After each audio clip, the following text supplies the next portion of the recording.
ഡ്രൈവറുടെ ഉറക്കം മൂലം സംഭവിച്ച മരണങ്ങൾ ഇപ്പോൾ സ്ഥിരമായി കേൾക്കുന്ന വാർത്തയാണ്. ഒരുപക്ഷെ കൂടെയുള്ളവർ സഹകരിച്ചാൽ ചിലപ്പോൾ ഈ അപകടങ്ങൾ കുറച്ചൊക്കെ ഒഴിവാക്കാൻ സാധിക്കും. അത്തരത്തിലൊരു അപൂർവമായ അനുഭവം പങ്കുവെക്കുകയാണ് ബംഗളൂരുവിൽ നിന്നുള്ള ഒരു യുവാവ്.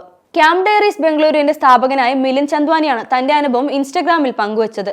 വളരെ പെട്ടെന്ന് തന്നെ മിലിന്ദിന്റെ പോസ്റ്റ് ആളുകളുടെ ശ്രദ്ധ പിടിച്ചുപറ്റി.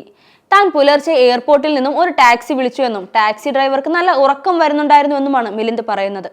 ഉറക്കത്തെ തടയുന്നതിനായി വഴിയിൽ നിർത്തി ചായ കുടിക്കുകയും സിഗരറ്റ് വലിക്കുകയും ഒക്കെ ചെയ്തു. എന്നാൽ ഒരു രക്ഷയുമില്ലായിരുന്നത്രേ.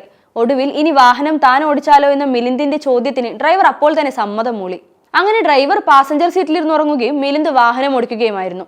ഗൂഗിൾ മാപ്പിന്റെ സഹായത്തോടെയാണ് താൻ യാത്ര ചെയ്തത്. എത്താറായപ്പോൾ ഡ്രൈവറുടെ ബോസ് വിളിക്കുകയും ഡ്രൈവർ അയാളോട് തനിക്കിനി രാത്രി ഷിഫ്റ്റ് കയറാൻ വയ്യെന്നും പകലുള്ള ഷിഫ്റ്റ് തരുമോ എന്ന് ചോദിച്ചതും താൻ കേട്ടുവെന്നും മിലിന്ദ് പറയുന്നു. ഒരുപക്ഷെ മിലിന്ദ് അങ്ങനെ ചോദിച്ചില്ലായിരുന്നുവെങ്കിൽ, അല്ലെങ്കിൽ ഡ്രൈവർ വാഹനം നൽകാൻ തയ്യാറാകാതിരുന്നെങ്കിൽ വീണ്ടും ഒരു ആക്സിഡന്റ് കൂടി നമ്മുടെ വാർത്തകളിൽ ഇടം പിടിക്കുമായിരുന്നു.